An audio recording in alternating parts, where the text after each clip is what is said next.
Hey Ron, we have a women's virtual program. We have some names here in the women's softball, NCAA softball, and NCAA women's lacrosse. We have Massachusetts at Dartmouth, Tennessee State at Chattanooga in softball.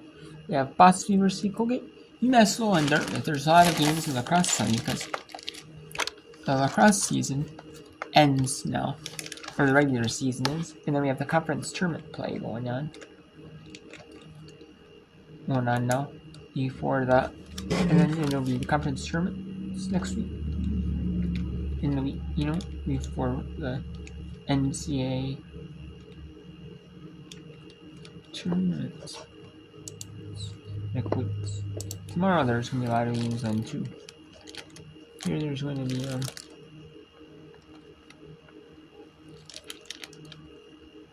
NCAA gymnastics.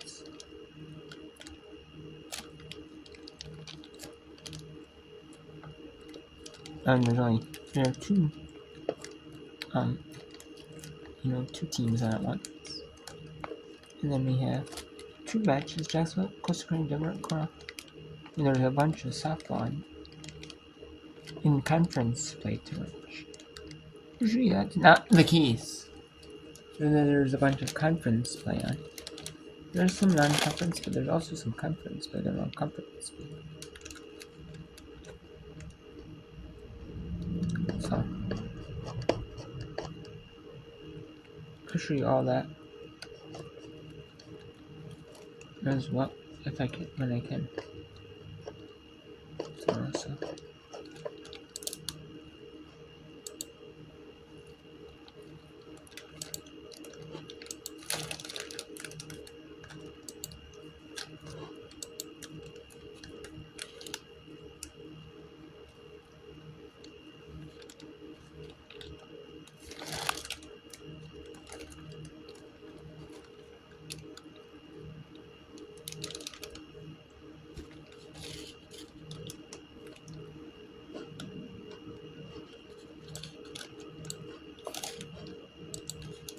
Strikes.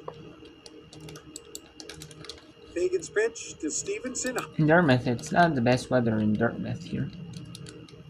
And also Dartmouth has a lacrosse match going on and a softball match going on, but you can see, the fans of that with one fan of that with a raincoat on. Like a raincoat on.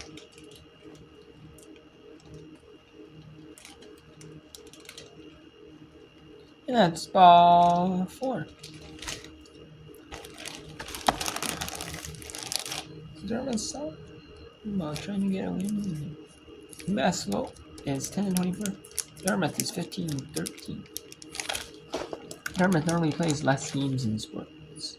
The Ivies do in football. They play all 12 games. Like the Ivies normally start the season a little bit later in sports sometimes than other teams.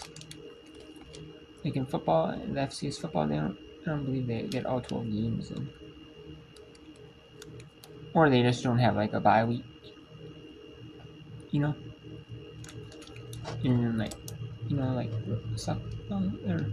some teams have 40 games and Chattanooga's over 40 games and UMass has 35 and so Dartmouth only has 28. So we have Boston U and Colgate in the match here in the Patriot League. Boston University 7-6, 2-4. Colgate 7-6, 3-3. UMass Lowell 11-2, 5-1. America East games. Well, Dartmouth is 7-5, 1-4 in the Ivy League.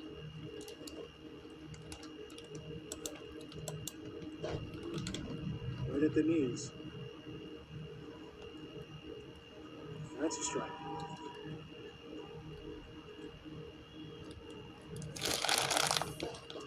Nowhere to put Brooke Mush.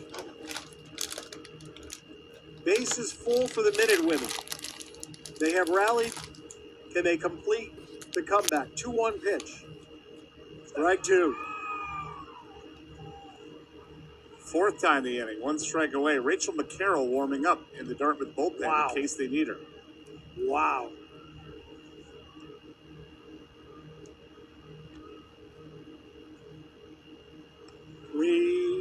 2.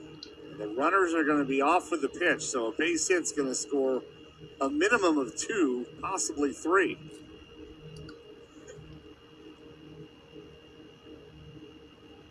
Anna Marie Fagan, big pitch, 3-2.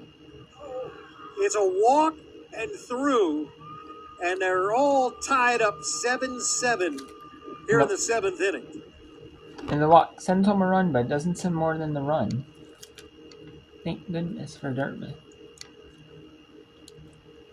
They got first hitter struck out, then they got the double, and they grounded back to the pitcher. So they've been batting with 2 outs for a while here. They've scored 1, 2, 3, 4, 6 runs with 2 outs. Back to the top of the order, and Ryan Keefe, strike 1. It's pretty impressive, you know, that with 2 outs.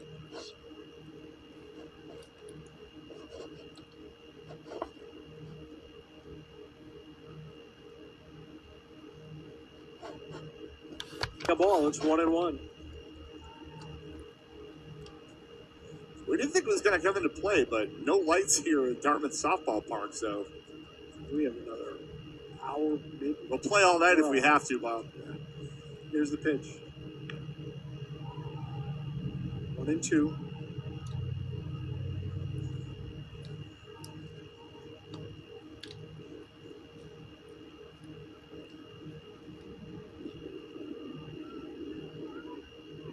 Fagan ready to deliver. And a popper to the pitcher will end the inning. But UMass sends 12 to the plate and scores 6 times in the top of the 7th inning. They were down 6 coming into the frame, which means we'll go to the bottom of the 7th. Dartmouth will see if they can walk it off. Brand new ball game. Softball in Hanover, tied at 7 on ESPN. How do I start a savings habit? How to start shaving a rabbit. If you want a simpler way to build a habit, Let's go to Boston University and Colgate in a Patriot League Conference lacrosse match.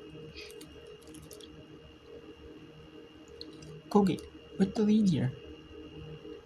9-7. Evenly matched in non-conference in overall record.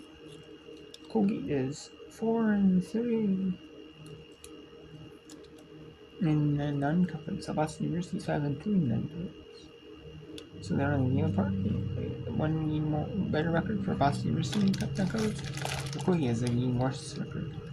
Colgate does have a game up on in the Patriot League though. And you can see the cold and rainy day. And as you see, they're not just wearing their shorts or their shorts. They got it. They're just wearing their you know. So obviously you can tell because where's that? It's not like shorts necessarily, but I mean it is, but it might not be.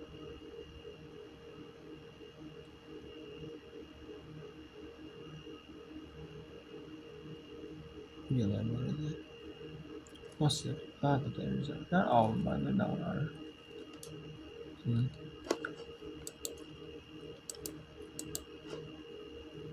within 2.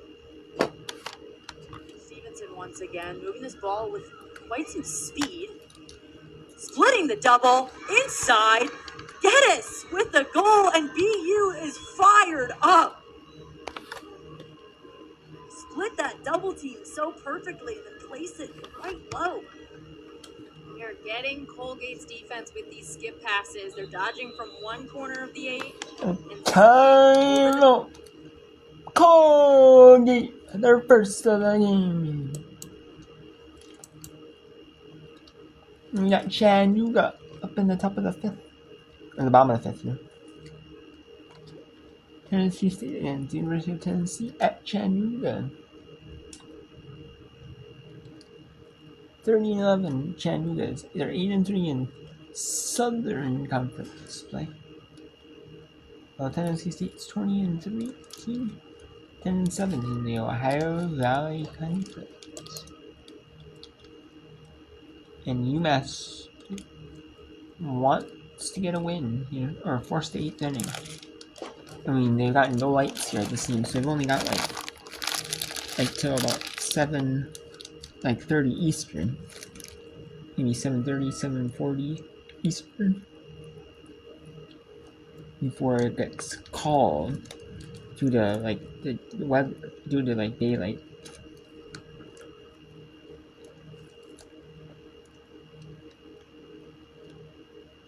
And oh no, pitcher took a hard shot. You could see that was bad though.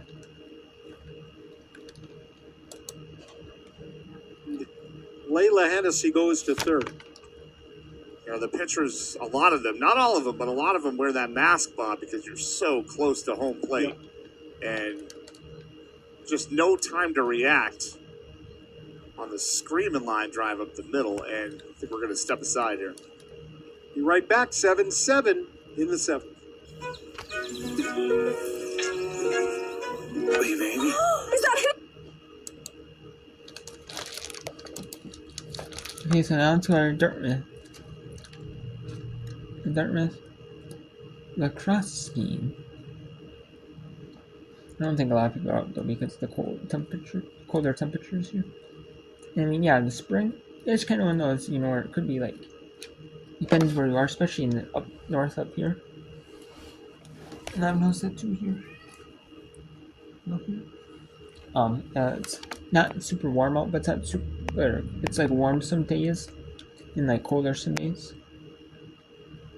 I mean, here we have like the winds coming from like the Gulf of Mexico. So,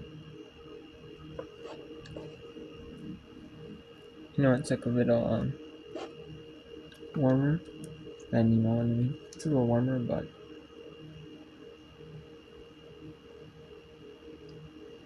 I mean, other than that, the rest of it's like.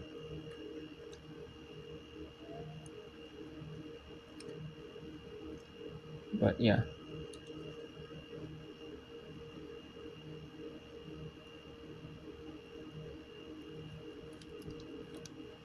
So.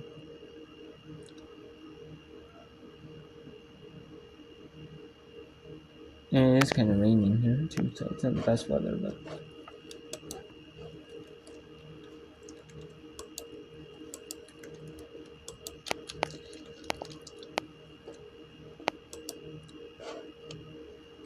This afternoon. It might be, it is either rain or a little snow, because there's some snow there. In Massachusetts.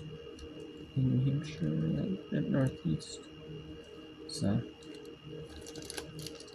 We're all the snow here, but it's really dry up here. For a couple years, it's been pretty dry, like in those winters, but. I mean, that's the.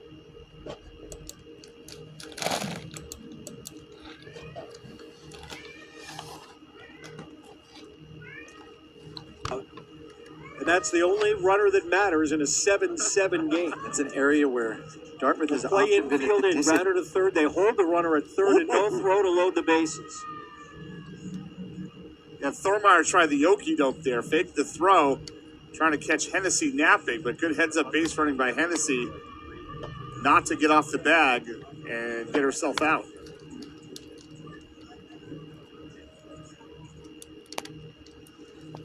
So we have Jensen Hall coming to the plate, Bob. This might be first at bat in a while here. It is her first at bat of the year. How about this decision by Coach Williams? Replacing the center fielder.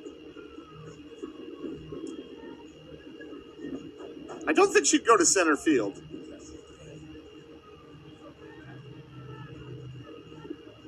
It's crazy. Do you have? I could look it up, but I'll see if I can find her batting stats lifetime. first pitch home. Hall with a grounder back to the mound. They play to the plate. Out. One down. For the fielder's choice. And the striker's just fine out there on the mound, huh? All right, give that kid a Purple Heart already.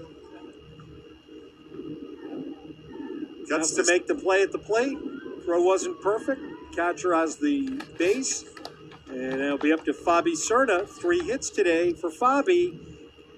Trying to drive in this winning run. Dartmouth loaded the bases, nobody out in the 7th. First, foul ball, strike 1. 7 runs, 15 hits, no errors for Dartmouth. 7 runs, 8 hits, 1 error for UMass. Both teams have left an army on the bases. UMass has left 9 out there. Dartmouth has left 8 runners on. Pop up. I don't know if this can get the run in. Let's see. Catch made in right. Here comes the play. At the plate. Out. Bilski does not beat the throw. It's a double play that ends the inning. For Dartmouth, no runs, 3 hits, 2 left, and we'll go to the 8th. Tied at 7. Let's take one more look at this. Had to make the play, was not deep. And the throw on the money. 1 hop, runner out. This is Dartmouth and UMass softball from Hanover on ESPN. Blues have the IQ of a human genius. You know what else is genius, Richard? Getting a lower rate on your auto insurance. Let's go to UMass and Dartmouth in lacrosse. We're going to take a look at this really match. It's 11-8 Dartmouth at the lead here. Let's see if Dartmouth can get this one done before in their Eastern. I mean, they got an hour left to go. They should, but can softball get it?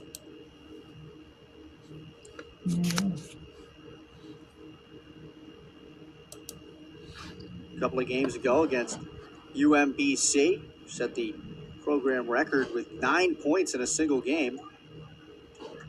6 of those were goals.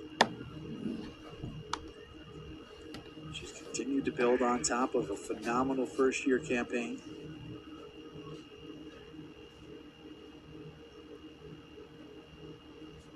Four-point afternoon here today. Now over 30 points on the season, 32 to be precise.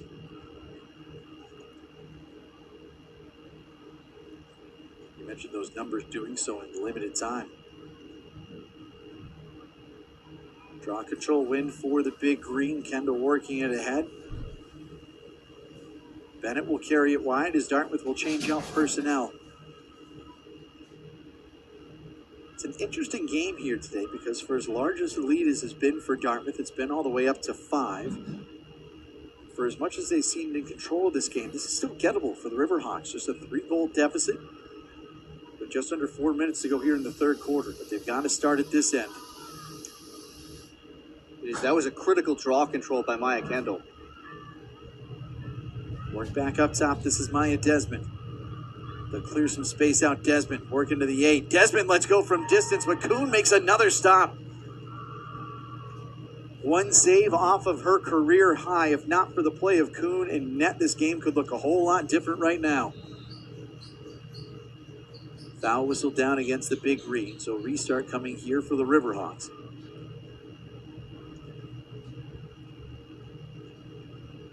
Comes here to Madison Carter. Carter had trouble with the catch initially, now finding the sideline. She needs some help. Conley back to Skinner. Skinner, long diagonal. Is able to find Hansford. Dea Hansford will work it across the line as the Riverhawks will work to get back to within 2.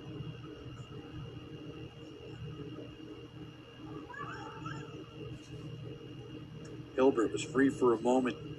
Up top it comes Hansen. Goldie has been the driving force of the offense here today. Goldie, little hesitation. Work here to Leiden.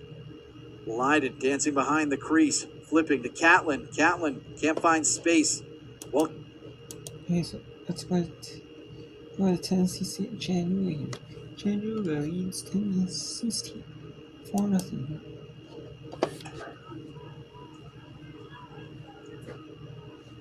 McDaniel 4 for 5 on stolen base.